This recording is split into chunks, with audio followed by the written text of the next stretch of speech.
الحمد لله نحمده ونستعينه ونستغفره ونؤمن به ونتوكل عليه ونعوذ بالله من شرور أنفسنا ومن سيئات أعمالنا من يهده الله فلا مضل له ومن يضلله فلا هادي له ونشهد أن لا إله إلا الله وحده لا شريك له ونشهد أن محمدًا عبده ورسوله أما بعد فأعوذ بالله من الشيطان الرجيم بسم الله الرحمن الرحيم إن في خلق السماوات والأرض واختلاف الليل والنهار لآيات لأولي الألباب اللهم صل على سيدنا مولانا محمد وعلى آله وصحبه وبارك وسلم۔ میرے بھائیوں، بزرگوں، عزیز ساتھیوں اور دوستوں، اللہ نے دنیا میں طرح طرح کی مخلوقات بنائی۔ اللہ نے سورج کو بنایا، اللہ نے چاند کو بنایا، اللہ نے پہاڑ کو بنایا، اللہ نے دھول مٹی کو بنایا، اللہ نے سمندر کو بنایا۔ اس سمندر میں پھر اللہ تعالیٰ نے میٹھا پانی ایک طرف اور کھارا پانی ایک طرف چلایا۔ اللہ نے یہ دن اور رات کا نظام بنایا کہ سورج جب نکلتا ہے تو صبح ہو جاتی ہے، اور یہ سورج جب ڈوبتا ہے تو شام ہوتی ہے۔ پھر رات میں چاند کی روشنی ہوتی ہے، اس میں ٹھنڈک ہوتی ہے، اور دن میں سورج کی روشنی ہوتی ہے، اس میں گرمی ہوتی ہے۔ پھر اللہ نے درخت کو بنایا، درخت سے پھل نکالے، پھل میٹھے بھی ہوتے ہیں، پھل کڑوے بھی ہوتے ہیں۔ تو اللہ تعالیٰ نے پھر جنگل کے اندر جانوروں کو بنایا، جانور میں خونخوار جانور بھی بنائے، جانور میں وہ جانور بھی بنائے جو انسانوں کے ساتھ رہتے ہیں، ان سے پیار محبت کرتے ہیں۔ اللہ نے خوبصورت خوبصورت پرندے بنائے، چرندے بنائے۔ اللہ نے پھر انسان کو بنایا، اور اللہ تعالیٰ نے اس کے ساتھ ساتھ موسم کو پیدا کیا۔ گرمی کا موسم آتا ہے، سردی کا موسم آتا ہے، برسات ہے، موسم بہار ہے، پھولوں کا موسم ہے، پتجھڑ کا موسم ہے، اور ایسے علاقے بنائے جہاں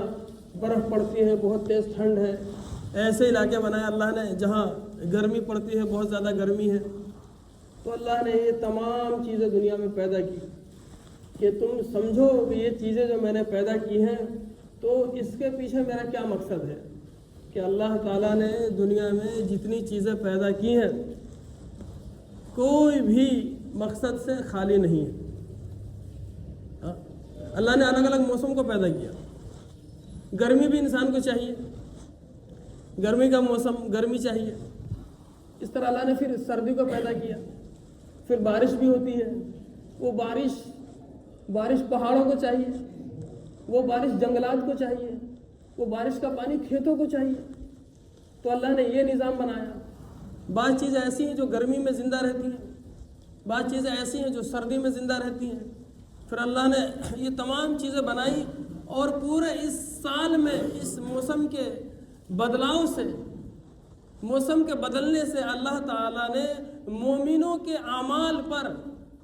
مومنوں کے ذریعے سے کیے گئے اعمال پر اللہ نے ثواب کو بھی مرتب کیا۔ گرمی میں کرو گے تو یہ ثواب ہے، سردی میں کرو گے یہ ثواب ہے۔ گرمی میں اس کا ثواب بڑھے گا، سردی میں اس کا ثواب بڑھے گا۔ برسات میں کیچڑ میں جاؤ گے عبادت کرنے تو یہ ثواب بڑھے گا، ٹھنڈ میں جاؤ گے عبادت کرنے تو یہ ثواب بڑھے گا۔ یعنی اللہ تعالیٰ نے موسم کا دخل ہے انسان کے جسم پر اور انسان کی عبادت پر۔ موسم کا دخل ہے۔ سردی کا موسم ہے، سردی کا موسم ہے۔ اس سردی کے موسم میں اللہ تعالیٰ نے وضو کے ثواب کو بڑھا رکھا ہے۔ اللہ کے نبی صلی اللہ علیہ وسلم نے ارشاد فرمایا کہ سردی کا موسم مومن کے لیے بہار کا موسم ہے۔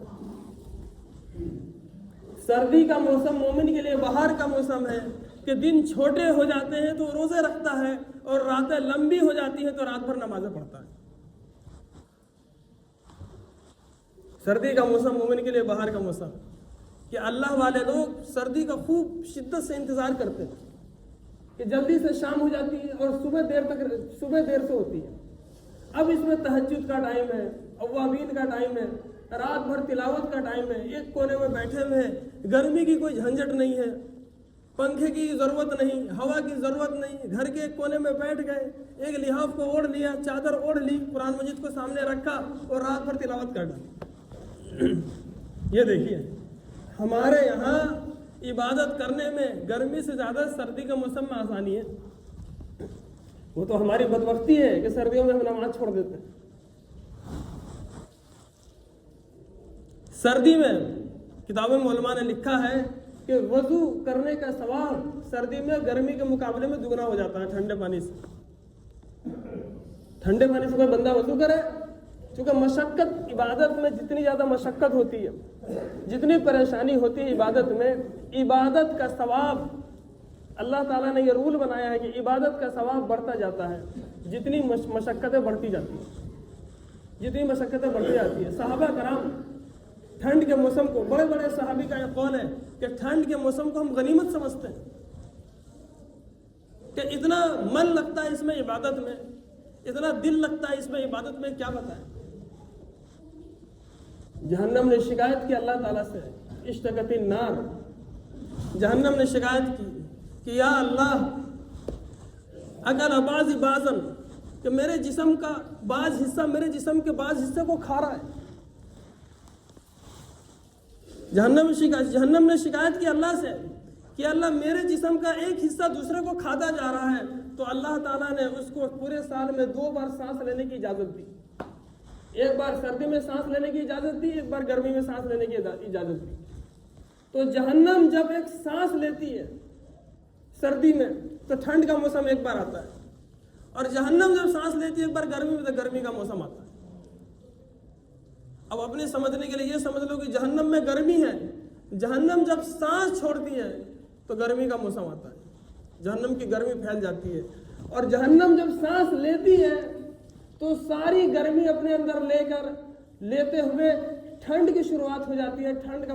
ٹھنڈا باہر آ جاتا ہے۔ تو اللہ تعالیٰ نے اس کو اجازت دی کہ ایک بار تو سال میں 2 بار سانس لیا کر، چونکہ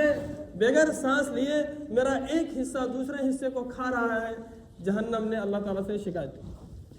اسی لیے گرمی آتی ہے، اسی لیے سردی آتی ہے۔ تو مومن کے لیے اللہ تعالیٰ نے ارشاد فرمایا کہ ہم نے جو رات کا آنا ہے اور یہ دن کا آنا ہے، یہ مومنوں کے لیے، عقل والوں کے لیے ان میں نشانیاں ہیں۔ لآیات لأولی الألباب، کہ عقل والے اس کو سوچیں گے، اللہ کے نیک بندے اس کو سوچیں گے، ان کے لیے اس میں بھی نشانی ہے کہ دن میں عبادت کرنی ہے کتنی اور رات میں عبادت کرنی ہے کتنی، یعنی مومن کو ہر موسم میں عبادت کرنے کی لت پڑی رہتی ہے۔ اب دیکھیے میں نے آپ کو سردی کے بارے میں بتایا، تمام کے تمام صحابہ کرام ٹھنڈ کے موسم میں لمبی لمبی نمازیں رات کو پڑھا کرتے تھے۔ ہمارا ٹھنڈ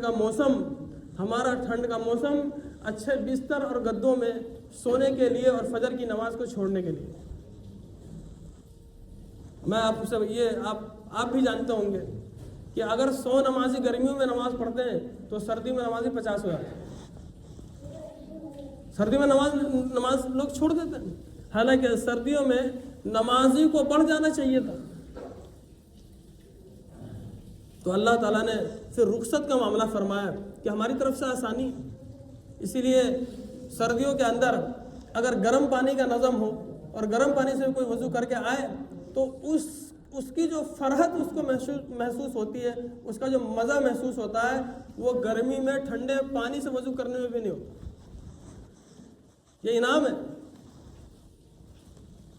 یہ بندوں کے لیے اللہ کی طرف سے انعام ہے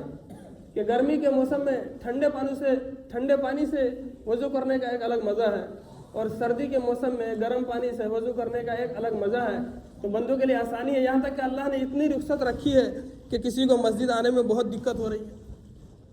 اور اس کے لیے ناممکن سا ہو رہا ہے، اس کی طبیعت بگڑ رہی ہے، تو اللہ نے ٹھنڈ کے موسم میں یہ رخصت رکھی ہے، گھر میں نماز پڑھ سکتا ہے۔ بہت زیادہ پریشانی ہو رہی ہے، باہر جائے گا اس کا فالج پڑ جائے گا، باہر جائے گا اس کو بیماری اس کی بڑھ جائے گی، تو اللہ نے ہر معاملے میں یعنی بندوں پر لا یکلف اللہ نفسا الا وسعها کہ اللہ تعالیٰ بندوں پر اتنا بوجھ ڈالتے ہی نہیں ہے کہ بندہ اس بوجھ کے تلے دب کے ختم ہو جائے، اتنا ہی بوجھ ڈالتے ہیں۔ اگر 10 کلو وزن اٹھانے کی طاقت اس بندے میں ہے تو اللہ تعالیٰ اس پہ 11 کلو 10.5 کلو کا وزن کبھی نہیں ڈالتا، کیونکہ اللہ تعالیٰ ظالم نہیں ہے، اللہ تعالیٰ ظلم نہیں کرتا۔ کہ اللہ کی محبت میں بندہ اس انتظار میں رہتا ہے کہ کب نماز کا ٹائم ہو اور کب میری مشغولی سے کچھ فرصت ملے کہ میں اللہ کے کلام کو لے کے بیٹھ جاؤں اور مسجد میں جا کے عبادت کرنے والا بن جاؤں، عبادت کرنے لگ جاؤں۔ یہ تو بہت بہت بڑا انعام ہے اللہ کا، اور اس انعام پر آپ یہ سمجھیے کہ یہ اس بار آپ کا رمضان کا موسم بھی سردی میں، رمضان کا موسم اس بار اللہ نے آپ کو ٹھنڈ میں دیا، آپ سے پتہ نہیں کتنے سال تک 10-15 سال تک یہ موسم ٹھنڈ کا ہی رہے گا۔ تو یہ اس وقت جو لوگ زندہ ہیں، اس وقت جو لوگ زندہ ہیں، اللہ تعالیٰ نے ان پہ انعام دے دیا کہ دن بھر روزہ رکھنے میں تمہاری قوت اب گھٹنے والی نہیں ہے، دن بھر روزہ رکھنے میں پیاس بھی اتنی لگنے والی نہیں ہے، دن بھر روزہ رکھنے میں بھوک بھی لگنے والی نہیں ہے، اور کام کر کے تم تھکنے والے بھی نہیں ہو، تو دن بھر روزہ رکھو، رات بھر قیام میں رمضان میں اللہ کے سامنے کھڑے رہو اور جنت کا سرٹیفکیٹ اپنے ہاتھ میں لے لو۔ یہ موسم ہے کہ ٹھنڈ کا موسم مومن کے لیے عبادت کا سیزن ہوتا ہے۔ جس طرح سیزن میں آدمی ہر کام دھندے کو چھوڑ کر تمام ضروریات کو کم کر کے اپنے کام دھندے پر اصل جو اس کا آرڈر ہوتا ہے اس پر فوکس کرتے ہوئے اس کو پورا کرتا ہے، ایسے ہی یہ ٹھنڈ کا موسم اللہ والوں کے لیے اور اللہ کے نیک بندوں کے لیے اور مومن کے لیے، اور ہر وہ شخص جو یہ چاہتا ہو کہ میں اللہ کے قریب ہو جاؤں، میں اللہ کا مقرب بندہ بن جاؤں، تو یہ سیزن ہے، اس میں خوب عبادت کرو، اس میں خوب نفلیں پڑھو، اور جتنی نمازیں زندگی میں چھوٹ گئی ہے قضاء عمری کی، سردی کے موسم میں زیادہ سے زیادہ پڑھ کے اس کو پوری کرو۔ ایک نماز ہوتی ہے، ایک نماز نہیں ہوتی، نمازیں ہوتی ہیں، بہت ساری نمازیں ہیں۔ اکثر و بیشتر ہمارے اندر ایسے لوگ ہیں جن کی کسی نے نماز شروع کری ہے 35 سال کی عمر میں، کسی نے شروع کری ہے 40 سال کی عمر میں، کسی نے شروع کری ہے 45 سال کی عمر میں، کسی نے 50 سال کی عمر میں، کوئی پڑھ رہا ہے 25 سال سے، یعنی کسی کی 10 سال کی نمازیں جب بالغ ہوا تھا تب سے 10 سال کی نمازیں چھوٹی ہوئی ہیں، کسی کی 15 سال کی چھوٹ رہی ہے، کسی کی 20 سال کی، کسی کی 5 سال کی۔ تو جو فرض نمازیں ہماری چھوٹ گئی ہیں ان کا کیا ہوگا؟ کیا توبہ کر لینے سے وہ فرض نمازیں معاف ہو جائیں گی؟ کیا توبہ کر لینے سے فرض نمازیں معاف ہو جائیں گے؟ نہیں، تو فرض تو قرض ہے، اور قرض ادا کیے بغیر معاف نہیں ہوتا۔ اللہ تعالیٰ کے جو فرض نمازیں دی ہیں نا، وہ اللہ کا قرض ہے بندوں پر۔ اب جب تک ان کو پورا نہیں کرے گا وہ نمازیں معاف نہیں ہونے والی، کہ کیا کرے اس کا؟ تو جتنی عمر اب بچی ہوئی ہے آپ کی، اس عمر میں آپ جو پچھلی نمازیں ہیں وہ پوری کرو، ان 5 وقت کے فرض نمازوں کے ساتھ ساتھ پچھلی جو 5 وقت کی ایک دن کی فرض نماز تھی، اس طرح سے 10 سال یا 15 سال ہو گئے، تو پورے 15 سال کی نمازیں روزانہ کی 5 وقت کی نمازوں کا حساب لگا کر 15 سال کی نمازیں قضاء عمری آپ کو پڑھنی ہوں گی۔ کیا کریں گے لوگ؟ جو ابھی نماز پڑھنے نہیں آ رہا 5 وقت کی، وہ پچھلی جو نمازیں چھوٹ گئی ہے اس کی کیا فکر کرے گا؟ جو آج کل لوگوں کا قرضہ لے کے کھا جاتا ہے وہ پچھلے قرضوں کو کیا ادا کرے گا؟ لیکن ایسے بھی لوگ ہیں جنہیں فکر ہے کہ میری جو پچھلی نمازیں چھوٹی ہیں کیا ہے، تو کچھ لوگوں نے ان سے کہہ دیا کہ جو نمازیں چھوٹ گئی سو چھوٹ گئی، اس کا کوئی مسئلہ نہیں۔ ایسے بھی ہیں، وہ بہت بڑے بڑے جانکار ہیں نا۔ اصل میں زیادہ جانکار لوگوں سے بڑی دقت ہو جاتی ہے، وہ حد سے زیادہ جان لیتے ہیں، جو حد سے زیادہ وہ جان لیتے ہیں تو ان سے دقت ہو جاتی ہے۔ آپ کو تو میں پہلے بھی بتا چکا ہوں کہ ہمارے